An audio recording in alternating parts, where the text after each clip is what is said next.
నిన్నటి సంఘటన కావలి పట్టణాన్ని శోక సముద్రంలో నింపింది. మన కావలి పట్టణవాసి సోమిశెట్టి మధుసూదన్ బెంగళూరులో సాఫ్ట్వేర్ ఉద్యోగిగా పనిచేస్తూ తన భార్య బిడ్డతో జమ్మూ కాశ్మీర్కి వెళ్ళటం, ఆ విహారయాత్రలో ఉన్న సందర్భంలో ఉగ్రవాద దాడిలో వారు మరణించడం, మన కావలి ప్రాంతానికి ఒక యువకుడు మరణించడం మనందరికీ కూడా బాధాకరమైనటువంటి విషయం. దేశ భద్రతలో ఎన్నో రకాల సూచనలు చేస్తున్నప్పటికీ కూడా ఉగ్రవాదులు పెట్టలేకపోవడం చాలా బాధాకరమైనటువంటి విషయం.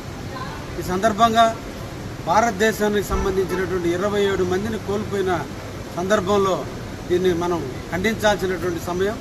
ముఖ్యంగా మన కావలి పట్టణానికి సంబంధించినటువంటి మధుసూదన్ ఉద్యోగంలో చురుకుగా ఉంటూ భార్యా బిడ్డలతో ఉండేటువంటి సుఖసీమను సాగించే టైంలో ఇటువంటి విచారకరమైనటువంటి సంఘటన జరిగినందుకు చింతిస్తూ ఆ కుటుంబానికి ప్రగాఢమైనటువంటి సానుభూతిని, ఆ మనోధైర్యాన్ని ఆ కుటుంబానికి ఇవ్వాలని ఆ దేవుణ్ణి కోరుకుంటూ రేపటి రోజున వారు చేసేటువంటి అంతిమ క్రియల్లో నేను కూడా పాల్గొనడానికి రేపటి ఉదయాన్నే హైదరాబాద్ నుంచి కావలికి కూడా బయలుదేరిపోతున్నాను.